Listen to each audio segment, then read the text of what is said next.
Kadama TV ensonga y'okwewandiisa ekyakutte wansi ne waggulu abeewandiisa beewandiisizza n'abatasobola tebasobola n'abava ewala balina complaint yaabwe bagamba nti nno kiringa ekintu kino mwafudde ku bantu ba mu kibuga bokka. Mujjukira nti abaana bangi nnyo abaagamba nti bo gye bali wala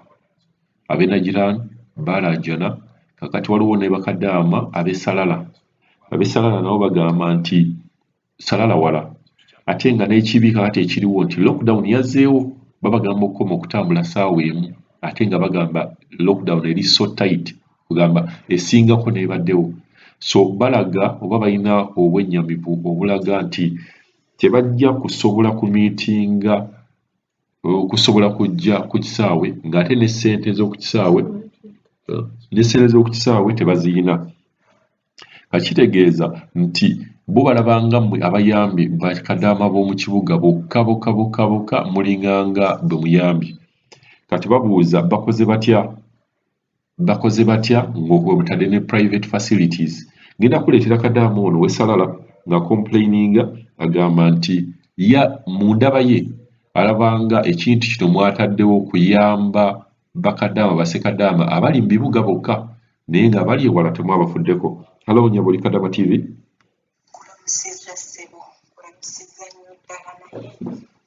Kyakukola ffe abaana abali omaanyi kontrakiti zaggwako namba zemutuwa zijja ku Kadaama TV babeere straight batubuulire abaana be batwala abagenda okuva e Uganda ebitundu bye bagenda okuvaamu kubanga zimusindikidde ate n'addamu n'ambuuza n'anamba bwagwakwalisalala ojja kukyukya eposikaati kati banange okumanya kwange bateddewo tuyamba tukole tubuulire nti okugezanga ffe abeewala tetugenda tukitegeere nakyo tubeewo twaguma obwedda bannange obulumi bungi kati balinga bagambye nti bateesewo bano okudda e Uganda abali bokka mu bibuga kati ffe abali ewala tetugenda kugenda kubanga ne bwe njogerera kati lokodawuni weeri bagizizaawo lokodawuni ssaawa emwe olweggulu teri abeera wabweru bateekawo ennyonyi bali mu tulimba biki ebiri mu maaso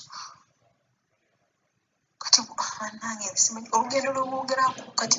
fe owulira nti ennyonyi erieri okutuukayo olina kutwala 24 hours okutuukayo kati lokodawuni weeba weeri oba ogenda tuukayo otya nga n'ababikolako bennyini tebamanyi kubinnyonnyola bulambulukufu bannange okube tubasaba kubanga kati tewali kyakukola oba babadde baagala abaana bonna turegisitaringe tuli beetegefu buli mutendera ogwako batugambye tuli mu kukola tuli beetegefu batuyambe bajje nti omwana erimu ebisaawe bimeka nti erimu ebisaawe 3 byonna bagende nga babigwako batuwa essaawa nga batupiikinga kati tulina kyakukola entambula etutuusa ku kisaawe gye bateesewo ekimunyonyi wegenda okuyimirira tetulina ntambula etutuusaayo lokodawuni weeri kati tukole ki n'omukubira essimu n'akubuuza ng'olina ssente za tiketi n'omugamba nzirina n'akubuuza eza kalantiini kakadde kamu n'ekitundu nze banka jjawa onaaba liputa gokadde nga 3 nga neza tiketi noonye olw'embeera gye ndimu nsobole okuva mu kiyumba ate nakugamba neza kalantiini bakubuuza tonna banakubuukinga nga bakubuuza mbu olina ssente za kalantiini naye nga bannange kino kiri feeya gavumenti yabaaki obutajjawo bantu ba nguzi buuzaako wasuza otya ssebo kituufu ko tekuli feeya bonna kontakiti ezinnya zewatuwa namba 4 z'abantu bana nagezezaako abalala tebalipurayinga okitegeera Munnayuganda ye namukwasizza nambuuza eza tiketi nambuuza n'eza hoteero kyampweddeko ate omulala bwe mubuuzizza ngenda kukozesa ki okutuuka Muscat kubanga eno lockdown yazzeemu ate eri tight nnyo n'okusinga ebaddewo mufuna nti ssaawa emu teri abeera wabweru kakabeera akakuku teri mubuziza ngenda kukozesa ki anzizeemu I don't know sobola okufuwadingira message n'ogiraba anzizeemu naye tamanyi kati waaba tamanyi nze Kadaama nze amanyi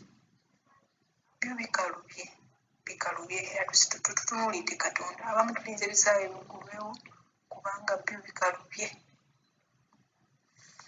teri alina bukadde buna bannange egyo emyezi omukadamu ofuna obukadde obuna kikutwalira ebbanga ki ng'okolera 8 Katonda yamanyi ffe kati twabitwalisiza Katonda tuli bangi naye abaana baabivuddeko tuli bangi atulye n'essalala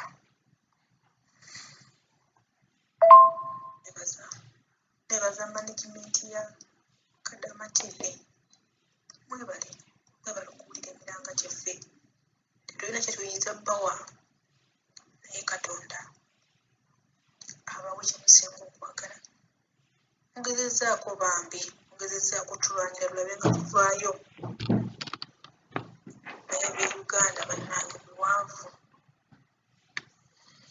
so tugumye tulina kyakukola sabe Katonda atuwa obulamu tusobole okubeerawo tulina kyakukola Kadaama TV oyo muwulidde abaana b'Salala bagamba wa Salala wala tufunyeeyo waliwo n'omukyala we yatukontaktinze nga bamuyita Amina n'agamba nti yakontaktinze ofiisi ye na ofiisi n'agigamba nti gye baamutwala wala tasobola kuvaayo nga sente za tiketi aziyina yadde alina sente za tiketi n'eza gundi n'eza public facilities naye akati ekizibu ekiriwo baamugambye nti public facilities tebakyayinawo bifo nga bamugamba asasule bane ekintu kino tugenda ne tukibalamu ng'ekintu kino kiyitiridde abantu bwe mba temunnakiraba hoteli gye bamugamba okusasula ya mitwalo 15 hoteli gye bamugamba nti no yeriwo kaakati eri available okubeera nga asasula emitwalo 15 kati n'agamba ate alina okuteekako ne ssente ezimujja Salala okutuuka mu kibuga kati emitwalo 15 times ennaku 14 zibeera miliyoni 2 n'emitwalo 10 miliyoni 2 n'emitwalo 10 ziba zisinga ne ssente eziguze air ticket kati bala miliyoni 2 n'emitwalo 10 zeezo eza quarantine emitwalo 15 buli lunaku 14 tetumanyi oba emmere kuba waliwo bagamba bed and breakfast ne wabeerawo ne full something nga basobola okuwa emmere naye nga kyemmanyi kakati bala nti kuno tekulina mmere kati ekimere tetujja kibala wabula tugatteko n'emitwalo no tugatteko n'akakadde kamu mu emitwalo 8 eza ticket awo tuli miliyoni 3 mu emitwalo 9 kakati Salala okuva Salala okujja Oman oba Muscat okuva Salala okujja Muscat simanyi sente mmeka ze batwalira from Salala to Muscat ne betugamba nti baasi sijja kiba naye nga abamanyi awo musobola okutugamba Salala to Muscat sente mmeka ze bajjako then afterwards tujja kubeera nga tukicalculatinga naye nga wano kyennina just ticket ne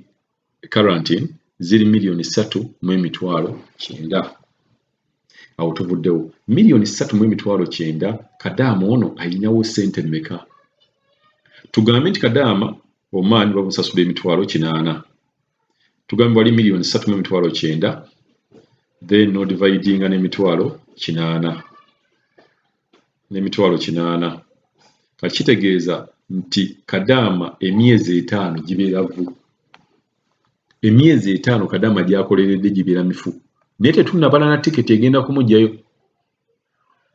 kuba abaana bangi nnyo abatubuuzizza nti bagenda kubeera nga bakola batya omu yagamba n'ogamba nti singa babaweereza baasi Amina yatuweereza message ng'agamba nti yagezezzaako contactinga kuba Amina yatucontactinga tumugamba tetulina kyengeri gyetusobola kukikolamu okuggyako agambe office yamugambe bw'ati yamugambye tebalina ssente era tebalina kyakikolera ne mugamba akomewo nga bwe yagendayo kyangu okwogera era n'akiwulidde ayinza okugamba naye ate bw'oba wagendayo era osobola okuvaayo. Naye mujjukire nti ofiisi zino ze zigaba abaana, ze zigaba bakadaama. So bw'oŋŋamba nti nno vaayo ng'engeri gye wagendayo, then ate ofiisi gw'obeera mu position okubeera ng'onzijayo kuba gwe wangabayo. Ofiisi bw'oba wagaba omwana essalaba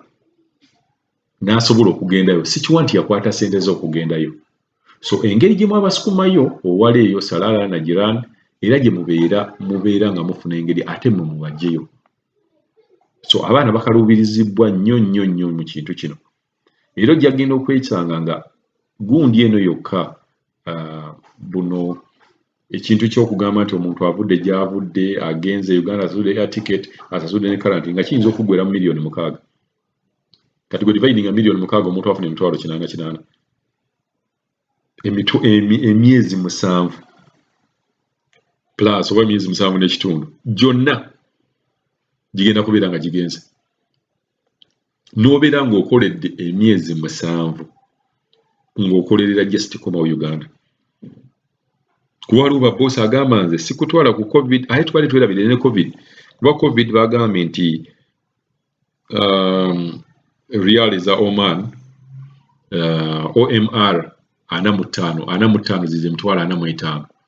Kati gatta emitwalo 45 milioni 2 mu emitwalo 10 ogatte ne milioni 1 emitwalo 8.